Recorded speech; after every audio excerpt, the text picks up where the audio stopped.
नमस्कार दोस्तों, tip with R K में आपका स्वागत है। मैं आपका दोस्त राजेश वर्मा एक बार फिर से कुछ नए और कुछ चुनिंदे टॉपिक के साथ। तो दोस्तों, आज हम लोग बात करने वाले हैं कि जो इनकम टैक्स रिटर्न फाइल करते समय लोग अपनी आईटीआर में डिडक्शंस क्लेम करते हैं सेक्शन 80 के अंदर।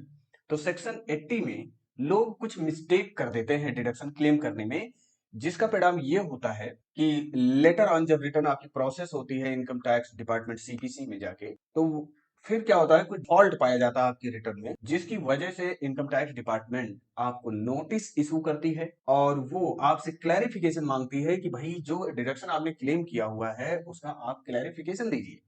क्योंकि अभी तक का देखा गया बहुत सारे फेक डिडक्शंस लोगों ने क्लेम किए हैं रिफंड वगैरह लेने के चक्कर में। अब इनकम टैक्स डिपार्टमेंट का मैकेनिज्म भी इतना स्ट्रांग हो गया कि बहुत जल्दी वो ट्रेस कर लेते हैं कि भाई कहाँ पे फेक डिडक्शन लिया गया, कहाँ पे जेन्युइन डिडक्शन क्लेम किया गया। तो उसी के ऊपर दोस्तों हम लोग यहाँ पे बात करने वाले हैं डिडक्शंस के ऊपर, जो कि सेक्शन 80 में जाके कुछ डिडक्शंस लोग गलत क्लेम करते हैं दोस्तों। तो उसी पे हम आज फोकस्ड हैं। तो आइए जरा चलते हैं इनकम टैक्स की साइट पे और देखते हैं कि कौन कौन सा अल्टीमेटली यहाँ पे डिडक्शंस और कितना कितना हम लोग ले सकते हैं। तो दोस्तों, जैसा कि आप जानते हैं कि सेक्शन 80 सी का जो डिडक्शन 80 सी टू 80 यू जो है वो चैप्टर 6 ए में ये डिडक्शन आप क्लेम कर सकते हैं। एक चीज और मैं बता दूं आपको कि these deductions will not be available to a tax payer opting for a new taxation regime under section 115 BAC. Section 115 BAC में अगर आप नए टैक्स रेट को फॉलो करते हैं, नए टैक्स रेजिम को फॉलो करते हैं दोस्तों, तो वहां पे आपको चैप्टर 6 ए का डिडक्शन आपको नहीं मिलेगा, यानी कि सेक्शन 80 का डिडक्शन आप नहीं क्लेम कर पाएंगे except for deduction 80 C C D two. केवल केवल आपको deduction 80 double C D two का दिया जाएगा अगर आप नया टैक्स रेजिम फॉलो करते हैं। इसके अलावा आपको कोई भी डिडक्शन न्यू टैक्स रेजिम में नहीं दिया जाएगा। तो दोस्तों, हम यहाँ पे बात कर रहे हैं कि मान लो कोई टैक्स पेयर है जो कि ओल्ड टैक्स रेजिम में अपना इनकम टैक्स रिटर्न फाइल कर रहे हैं, जो कि एलिजिबल है सेक्शन 80 सी के डिडक्शन के लिए। तो आइए जरा वन बाय वन यहाँ पे डिस्कस करते हैं कि 80C में कौन कौन से डिडक्शन आप ले सकते हैं। तो deduction towards payment made to, कहने का मतलब यहाँ पे सेक्शन 80C की बात हो रही है कि 80C में कौन कौन से आप डिडक्शन ले सकते हैं। तो दोस्तों, पहली चीज, अगर आप लाइफ इंश्योरेंस प्रीमियम पेमेंट करते हैं annual, quarterly, monthly, as the case में भी, जो भी आप एनुअल प्रीमियम पे करते हैं उसका टोटल जो प्रीमियम है उसको आप क्लेम कर सकते हैं सेक्शन 80C में। प्रोविडेंट फंड वगैरह में अगर आप कंट्रीब्यूशन करते हैं तो उसका डिडक्शन आप ले सकते हैं।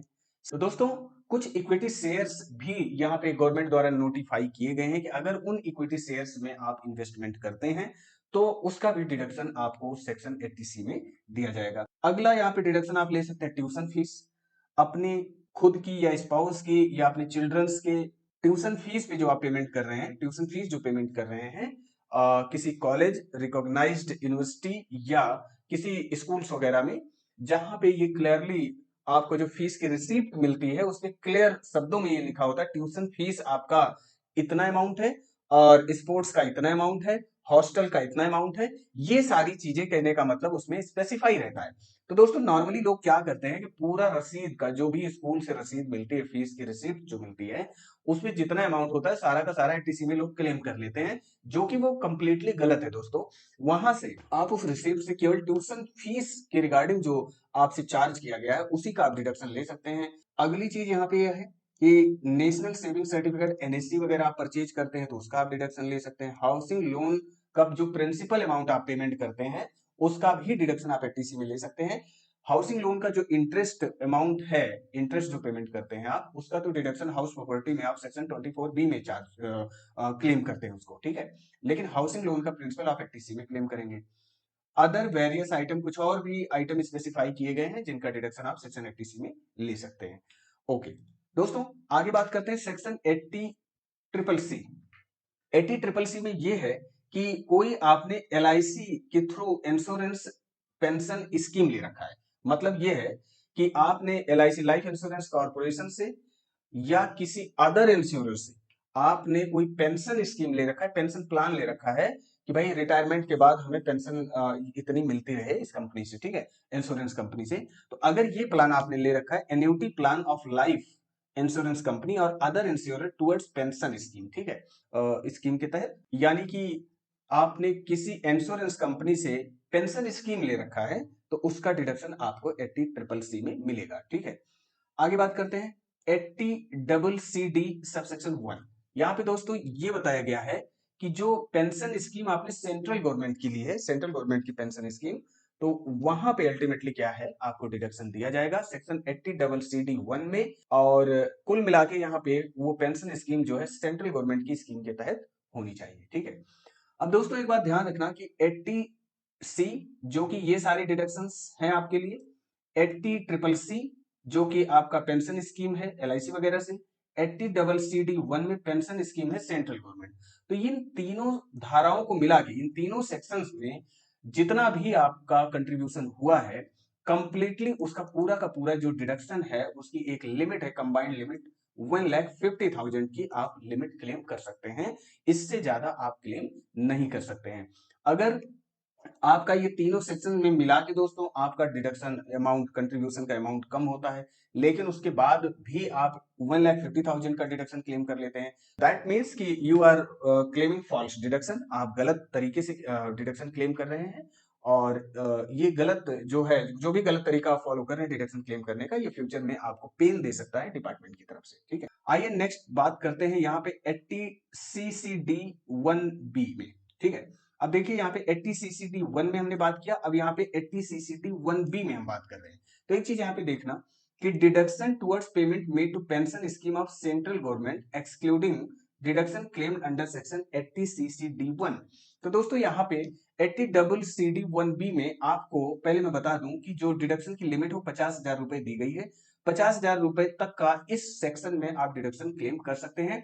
अब ये डिडक्शन कहां से राइज होगा, देखिए जो आप सेंट्रल गवर्नमेंट की पेंशन स्कीम में आप पैसा लगा रहे हैं, ठीक है, कंट्रीब्यूशन कर रहे हैं, वहां पे कहने का मतलब 1.5 लाख रुपए तक की लिमिट तक का तो डिडक्शन आपको इन तीनों को कंबाइंड करके जो लेंगे आपको मिल जाएगा 1,50,000 का। ठीक है, लेकिन मान लीजिए 80 CCD 1 में अल्टीमेटली इतना कंट्रीब्यूशन कर दिया है कि भाई 1,50,000 रुपए से ज्यादा हो रहा है, तो ऐसे केस में जो एक्सेस अमाउंट है अप टू 50, उसका डिडक्शन आप 80 CCD 1B में ले सकते हैं। ठीक है, तो ये आप गलती ना करें डिडक्शन क्लेम करते समय अपनी इनकम टैक्स रिटर्न में। इस तरीके से आप डिडक्शन को क्लासिफाई करें और क्लियर अंडरस्टैंडिंग के साथ आप डिडक्शन क्लेम करें अपनी रिटर्न फाइल करते समय।